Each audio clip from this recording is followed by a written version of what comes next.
Hey guys, welcome back, and today we're talking about the Leopard 2s that got destroyed in Ukraine. And does this mean that the offensive is over? Does it mean that Ukraine's losing? Not really. Not really at all.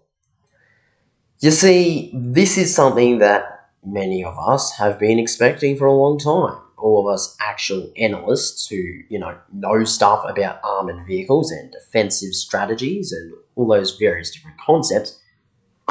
It's actually been predicted, believe it or not, by the fools and Quora over a year ago.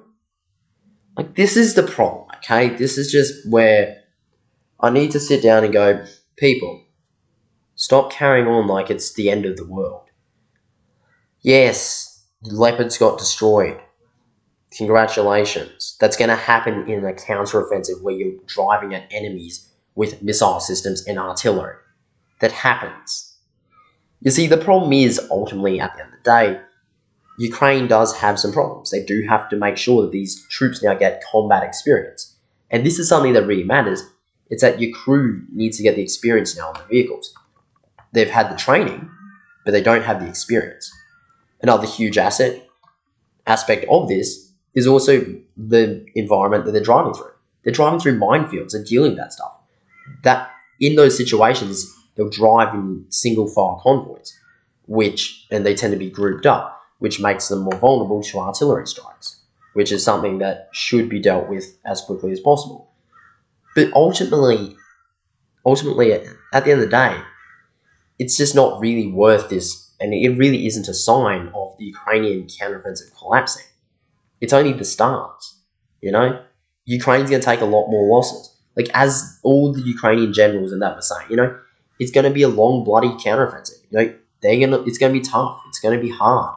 They're going to lose troops. They're going to lose a fair bit. But the idea is that, yes, they might lose a fair bit, but they're able to take a huge bit off of Russia. Or they could take a fair chunk of territory off of Russia. And that's what we got to understand here. It's ultimately the final stage. It's ultimately the final push and the final point that when this counteroffensive is finished, then you can sit down and say Ukraine lost or they succeeded. You see, what we're seeing here is we're looking at people who don't really understand anything about military doctrine, carrying on about how a single tank out of, 50 or so that have been sent over already, has been destroyed. And when you really think about it like that, it's not this huge victory for Russia. It's just a proof that the Western tanks exist.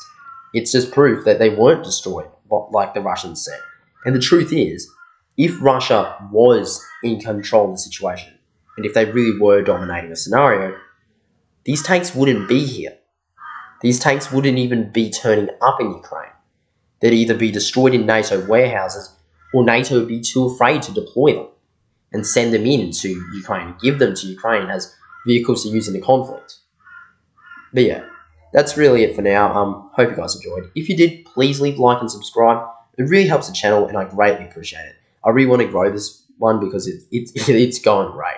But yeah, it also helps me share my views with you guys, and I really enjoy that. But yeah, that's it for now. Hope you enjoyed. Please leave a like and subscribe, and I'll catch you all in the next one. Thank you very much. Bye.